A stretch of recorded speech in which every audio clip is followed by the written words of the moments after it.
Good morning. જય શ્રી કૃષ્ણ. જય સ્વામિનારાયણ. આજે 19મી ડિસેમ્બર 2020. મારી પાસે ગંગા સતીના જે ભજનો છે એ ઓડિયો તો ઘણા સમયથી હતી,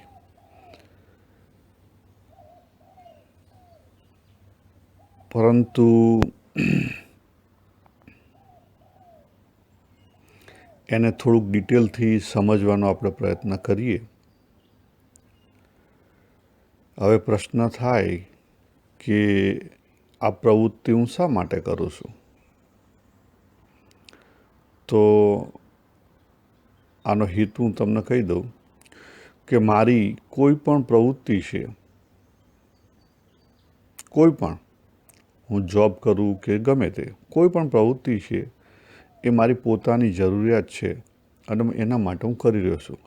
આ એક સિમ્પલ સિદ્ધાંત મેં એક્સેપ્ટ કરેલો છે આપણા શાસ્ત્રોની ડાયરેક્શન મુજબ.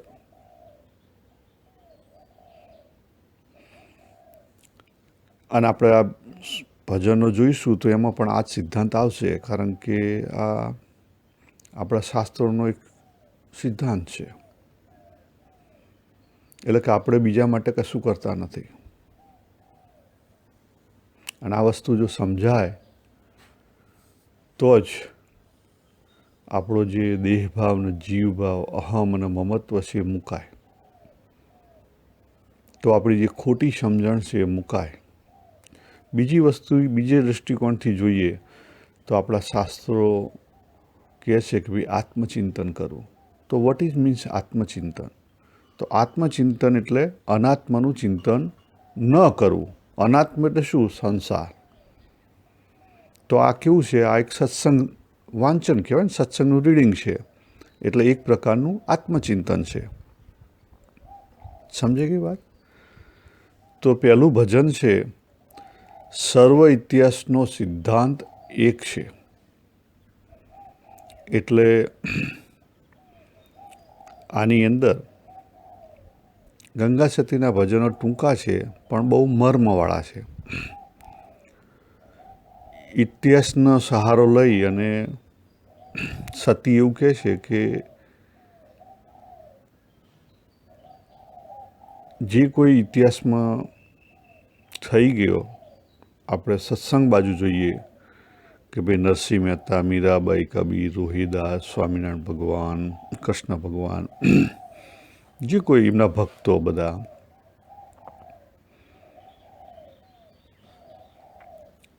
એનો જો એક સાર કાઢીએ, એમાંથી એક સિદ્ધાંત તાળવીએ તો એ એક જ છે.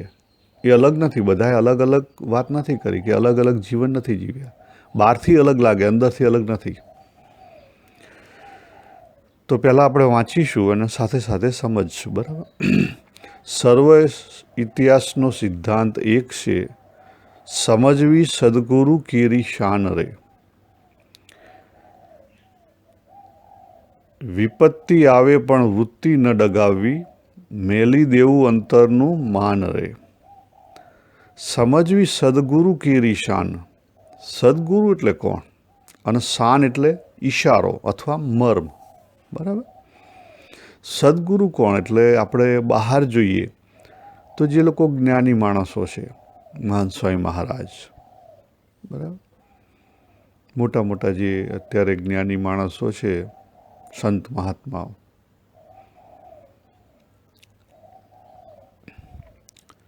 તો બહારની દ્રષ્ટિએ જોઈએ તો એ લોકો છે.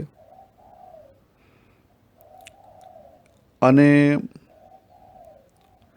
એ જે જ્ઞાની માણસનું જ્ઞાન છે એ આપણે અંદર ઉતારવાનું છે. અને આપણી અંદર ઉતરે તો એ જે બહાર દીવો છે એ અંદરના દીવાને લઈ અને અંદરનો દીવો પ્રગટાવવાનો છે. એટલે આપણા દિલની અંદર અંતરાત્મા જાગે. શાન કહેતા ઈશારો એટલે શું? તમે જો, આ તો આપણે સિમ્પલ એક્ઝામ્પલ લઈએ કે આજે મહાન સ્વામી મહારાજ છે, 50,000 માણસ બેઠું હોય કે 30,000 માણસ બેઠું કે 1,000 માણસ બેઠું, એ વાત કરે તો દરેકનો અંગનો અલગ હશે, દરેકની સ્થિતિ અલગ હશે. તો એ વાત કેવી રીતે કરે? તો જનરલ વાત ઓલવેઝ સામાન્ય સિદ્ધાંત ઉપર થાય.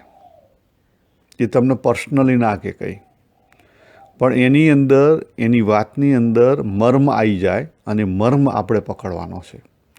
આજે દાખલા તરીકે ભગવદ્ ગીતા છે કે વચનામૃત છે, તો એમાં વાતો બધી જ છે, આપણું જ્ઞાન બધું જ છે, પણ એમાંથી આપણે એને સમજવાનું છે કે આ ખરેખર કહેવા શું માગે છે.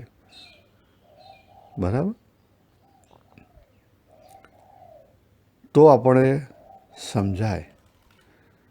જો આખો જે આપણો સાધનાનો પાથ છે, તો તમે જુઓ તો જે વાત ગઢડા મધ્ય બેની અંદર ભગવાન સ્વામિનારાયણે કરી, કે પેલા કૂવાના દ્રષ્ટાંતથી વાત કરીને કે પહેલી શું કરવું, તો પહેલી ઇન્દ્રિયો છે એને બહાર જતી રોકવી. બરાબર? એટલે કે સેલ્ફ ડિસિપ્લિન અપનાવવી જીવનમાં.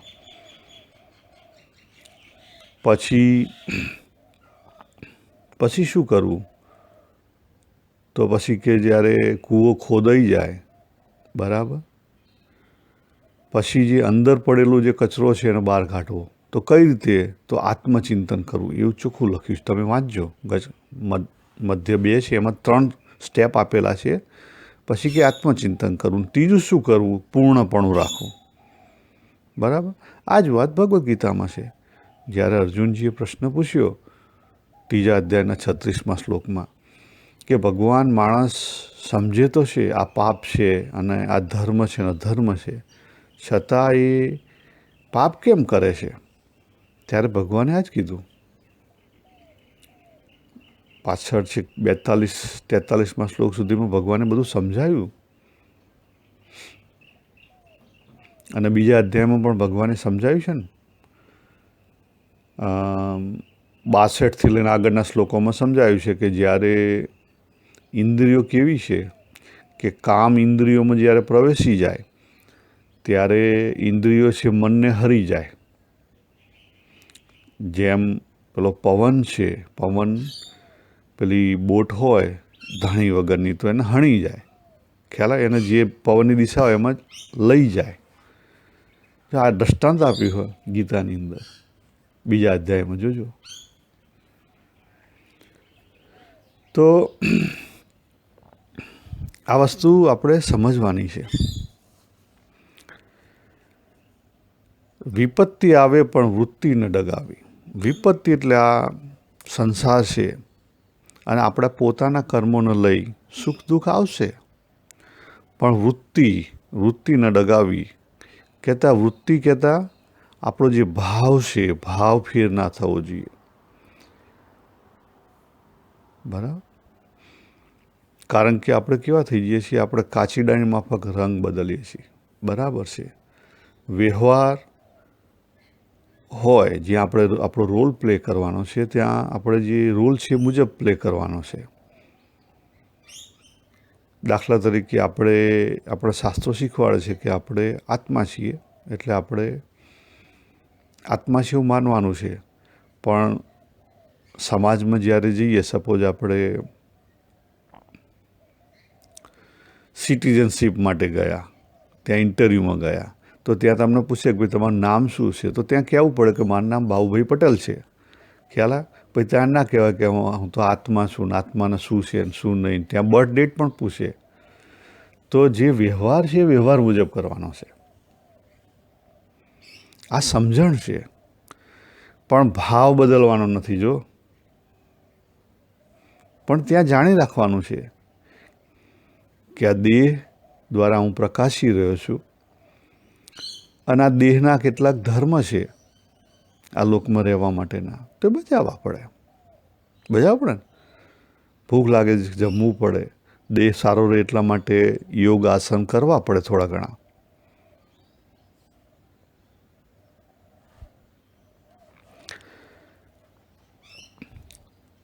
પણ વૃત્તિ અથવા ભાવ ન બદલો. કહેતા સમતા કેળવવી. સમત્વ યોગ ઉચ્ચતે આખો સિદ્ધાંત છે આપેલો છે ને ગીતાની અંદર. આ વસ્તુ તમે કાઢશો તો ખબર પડશે કે આપણો પ્રોબ્લેમ શું છે. તો કામના, મમતા અને અહંતા. કામનાને લઈને મમતા છે, મમતાને લઈને અહંતા છે. બરાબર. અને ભગવાને છેલ્લા વચનામૃતમાં વાત કરી, સ્વામિનારાયણ ભગવાને, કે માયા કોને કહેવાય? તો અહમ અને મમત્વ એ માયા. એટલે અહમ અને મમત્વમાંથી આ શું બન્યું? આ ત્રણ વસ્તુ: કામના, મમતા અને અહંતા.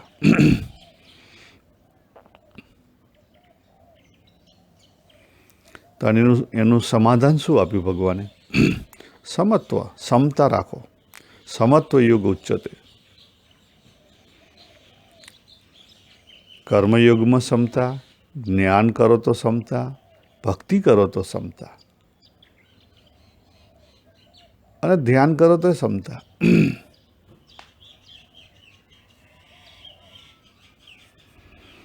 કહેવાનો અર્થ કે હું ઘણીવાર વાત કરતો કે સ્ટેન્ડિંગ પોઈન્ટ. સ્ટેન્ડિંગ પોઈન્ટ એ આપણો કયો છે, આપણે સાચવી રાખવો પડે, અને એ સમજણ આપણે રાખવાની છે. સ્ટેન્ડિંગ પોઈન્ટની જે કનેક્શન છે જોડી રાખવાનું છે. અને આપણો સ્ટેન્ડિંગ પોઈન્ટ ક્યાં હોવો જોઈએ? તો આપણી જે ચેતના છે, કે અથવા ઇન્ડિવિડ્યુઅલ સેલ્ફ છે, અથવા એને જીવાત્મા તમે કહી શકો, ત્યાં રાખવાનો છે. એટલે કે આત્મભાવ સાથે આપણે જીવન જીવવાનું છે. આગળ જોઈએ. પ્રખ્યાતિ તો પાનબાઈ એવાની થઈ છે. ગંગા સતી પાનબાઈ, એમના જે વહુ હતા, એમને વાત કરે છે કે જેણે શિશને કર્યા કુરબાન રે, વિપત્તિ તો એના ઉરમાં ન આવે, જેને મહારાજ થયા મહેરબાન રે. હવે જો, જ્યારે અંતરાત્મા જાગી જાય, બરાબર, જ્યારે અંતરાત્મા જાગી જાય અને આપણને ગટ ફિલિંગો મળવા માંડે, અંદરથી આપણને દિશા મળે, ત્યારે સમજી લેવું કે ભગવાન આપણી અંદર જાગી ગયા, આપણો આત્મારામ જાગી ગયો. અને એને અહીંયા કીધું છે કે જેને મહારાજ થયા મહેરબાન. એટલે સમજી લેવાનું કે હવે મહારાજ આપણી ઉપર મહેર કરી છે. આપણી ઉપર એટલે મીન્સ આ જે દેહધારી છે એની ઉપર. બરાબર. પ્રખ્યાતિ તો એવાની થઈ. બરાબર. કેવાની? જેણે શિશને કર્યા કુરબાન. એટલે માથું જેણે આપ્યું. માથું એટલે મીન્સ કે જેણે આ લોક પ્રમાણે જે નાચ્યું નથી માત્ર. એટલે તમે આને બંને રીતે લઈ શકો. તમે એને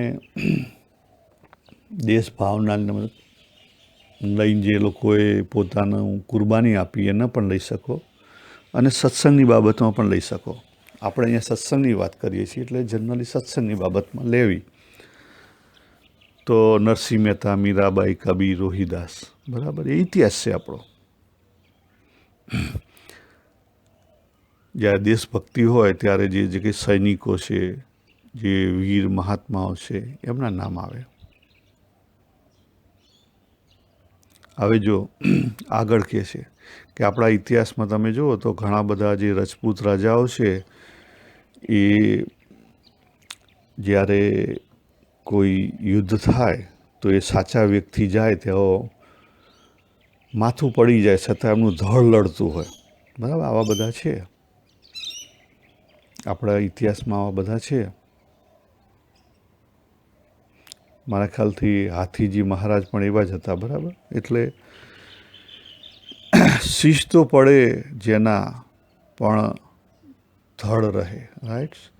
જેને સાચો રે માંડ્યો રે સંગ્રામ. સાચો અંતરાત્માથી સંગ્રામ માંડેલો હોય, લશ્કર પેલા સાચા વ્યક્તિ જો કામ કરતા હોય તો આ રીતે થાય. પોતાનું શરીર જેણે વાલું ન કીધું. જો દેહભાવને જીવભાવ જેણે જતો કર્યો, ત્યારે રીઝે આત્મ રામ રે. આ અગત્યનું છે. જ્યારે દેહભાવને જીવભાવ બે જતા રહે, ત્યારે જે એની નીચે આત્મભાવ છે એ જાગે. અને એકવાર આત્મા રામ જાગ્યા પછી સાચી ભક્તિ થાય. એ સિવાય સાચી ભક્તિ થાય નહીં. અત્યારે આપણી બધી ભક્તિ છે ને દેખાદેખીની ભક્તિ છે.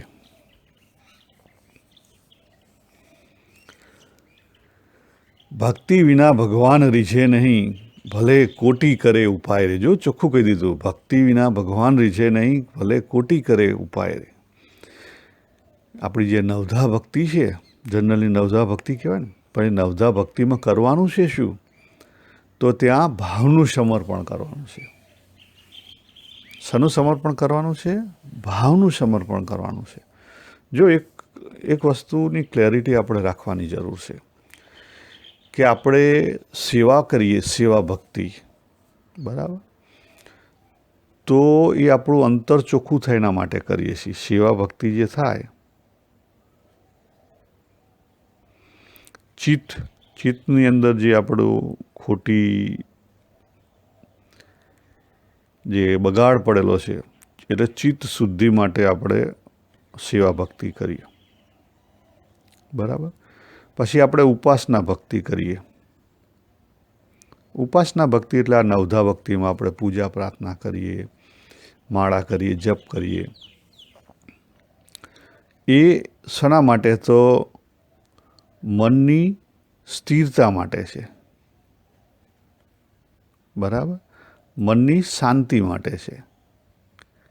હવે શાંતિ શબ્દ વાપરશું પાછું સ્થિરતા શાંતિ બંને એક્ઝેક્ટલી સ્થિર આપણે બુદ્ધિને કરવાની છે, સ્થિત પ્રજ્ઞા, બરાબર. પણ મન કેવું છે? મન ચંચળ છે.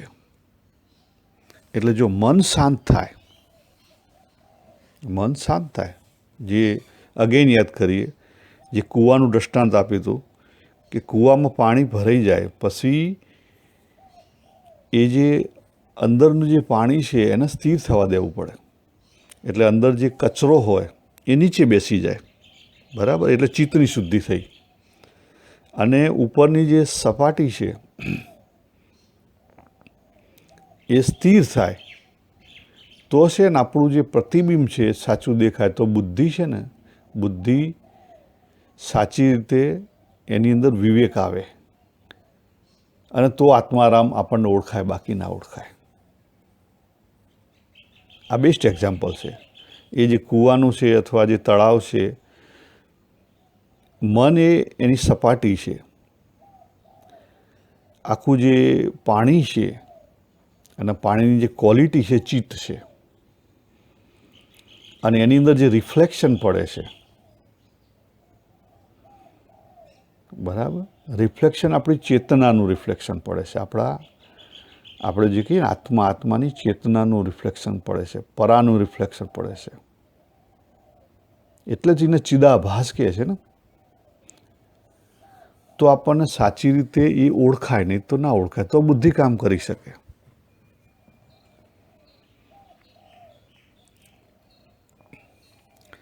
એટલે ભક્તિમાં ભાવનું સમર્પણ કરવાનું છે.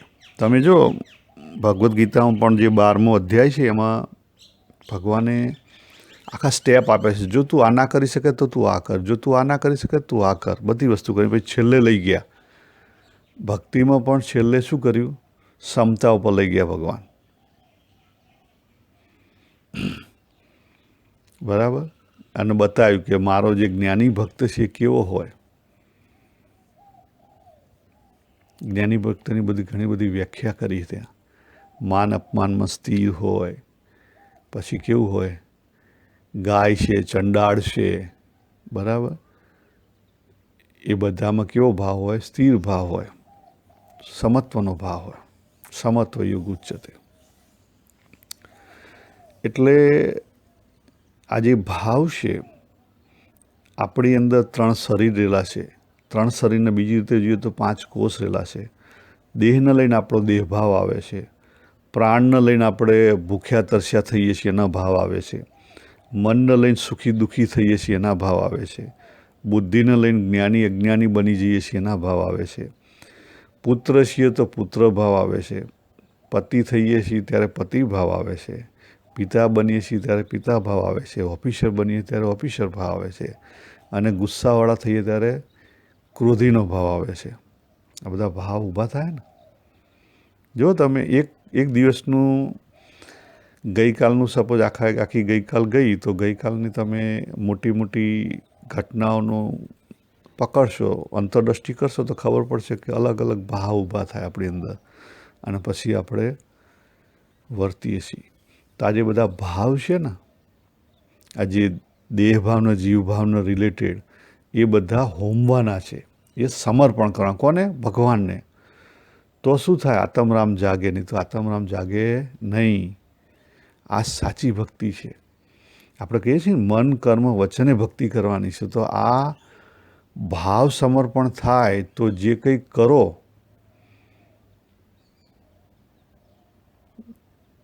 જે કંઈ કરીએ આપણે, બરાબર, મન એટલે વિચારથી, રાઈટ,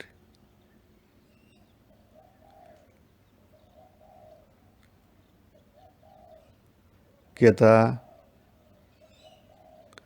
બીજા શબ્દોમાં કહીએ તો જ્ઞાનથી.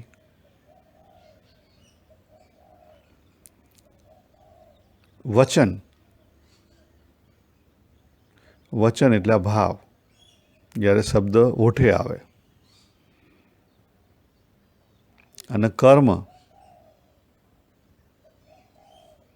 એટલે કર્મયુગ. વચન એટલે ભાવ એટલે ભક્તિયુગ.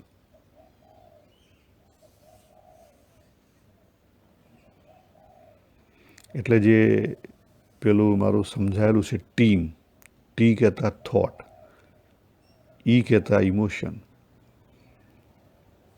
એ કહેતા એટીટ્યુડ, અને સ્મોલ એ કહેતા એક્શન, અને પછી એ મેમરી. આ જે ઇનર એટીટ્યુડ છે ને એને આપણે ભાવ કહેવાય. એ આપણું ઇમેજ છે, એ વ્યક્તિત્વ છે. અલગ અલગ વ્યક્તિત્વ, અલગ અલગ ઇમેજ ઊભી થાય આપણા સ્ટેન્ડિંગ પોઈન્ટના લઈને. હું સ્ટેન્ડિંગ પોઈન્ટ બહુ વાત કરું કે જ્યારે દાખલા તરીકે કઈ વસ્તુ હોય, કોઈ પ્રસંગ હોય, ત્યાં આપણે દુઃખી થઈ જઈએ એટલે આપણી અંદર દુઃખીનો ભાવ આવે, સેડનેસ આવી જાય, બરાબર. અને પછી એ દેખાય. તો ભક્તિ વિના ભગવાન રીઝે નહીં. એટલે ભક્તિ કે શની કરવાની છે? ભાવની કરવાની છે. ભાવનું સમર્પણ કરવાનું છે. પણ આપણને કોઈ શીખવતું નથી કે ભાવનું સમર્પણ કેવી રીતે કરવું, બરાબર. તમે જો આ વસ્તુ કદાચ કોઈ તમે લગભગ જાણવામાં નહીં આવ્યું હોય, ભાવનું સમર્પણ કોઈ શીખવતું નથી. પહેલાં ભાવ શું છે સમજવો પડે, પછી અંતરદૃષ્ટિ કરીને એને પકડતા શીખવું પડે, અને પછી જ્યારે રિયાલિટીમાં આવે ત્યારે એ ભાવ આપણી ઉપર હાવી ના થાય. હાવી ના થાય એનો અર્થ એ છે કે આપણે એને સમર્પણ કરી દીધું.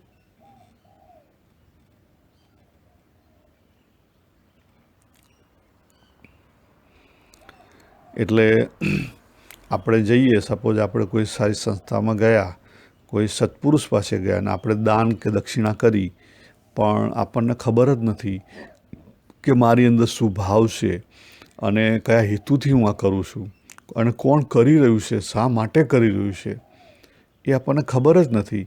તો એનું ફળ તો આપણને મળે નહીં, કદાપી ના મળે. પેલું છે ને કે ભાવની પાછળ કોણ રહેલું છે? હેતુ રહેલો છે. એટલે જેવો હેતુ હોય એવો ભાવ હોય.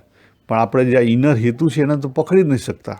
આપણે બહારના હેતુથી જ રમીએ છીએ કે આ હું ગયો, મોટા સત્પુરુષ પાસે ગયો, અને આજે બધે પેલી શું કહેવાય કે ડોનેશન ઉઘરાવી રહ્યા છે, તો મારે પણ મારી શક્તિ પ્રમાણે આપવું, બરાબર. પણ આપણા અંદરના હેતુની ખબર નથી. હું ના આપું તો ખરાબ લાગે, એટલે પતી ગયું, તમે દેહભાવ પર આવી ગયા. એટલે જેવો હેતુ તેવો ભાવ, અને જેવું ભાવ એવું કર્મ, અને જેવું કર્મ એવું કર્મ ફળ અથવા કર્મ બંધન, અને જેવું કર્મ બંધન એવો આગળનો જન્મ. 8મા અધ્યાયનો 6ઠ્ઠો શ્લોક. તો શું કહે છે કે ભક્તિ વિના ભગવાન રીઝે નહીં, ભલે કોટી કરે ઉપાય. એટલે આપણા પછી જે બધા પ્રયત્નો થાય છે એ સાચી સમજણ વિના થાય. એટલે શું થાય? એનું કોઈ આપણને સાચું ફળ ના મળે, ખોટા બંધનો ઊભા થાય. અને એટલા માટે જ આપણને પ્રશ્ન થાય કે હું શા માટે જન્મ્યો? તો આપણે આગળ આ બધું કર્યું હતું એટલા માટે જન્મ્યા. કર્મ બંધનો કર્યા હતા એટલે જન્મ્યા. આપણે સાચી રીતે કામ કરતા નથી આવડતું. આમાં જો સમજો તો ખોટી જે સમજણ છે, એક ખોટી સમજણ એટલે આપણો થોટ લેવલ એક ખોટી સમજણ આવી એટલે મેમરીમાં એ આખી આપણી રિપીટ થઈ એટલે સંગ્રહી ગઈ. બરાબર? એટલે શું થાય કે હેબિચ્યુઅલ થઈ જાય, ખોટો અભ્યાસ થાય. અને ખોટો અભ્યાસ થાય, આપણે કહીએ ને સબકોન્શિયસ માઇન્ડથી આપણે હેબિચ્યુઅલ થઈ ગયા છીએ. એ જે ખોટો અભ્યાસ થાય એને લઈને અહમ અને મમત્વમાં આપણું જીવન વહી જાય. તો ફરી આપણે આનો આ જન્મ લેવો પડે, આ કે બીજો, તમે જે પ્રમાણે તમારી વૃત્તિ હોય પ્રમાણે, અંત સમયની જે વૃત્તિ હોય એ પ્રમાણે તમને બીજો જન્મ લેવો પડે.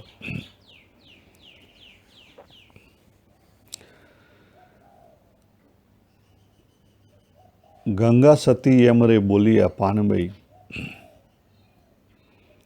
આપદા ભક્તિ વિના નવ જાય રે. આપદા એટલે આજે સુખ દુઃખ કોના માનેલા છે? મનના માનેલા છે. બરાબર?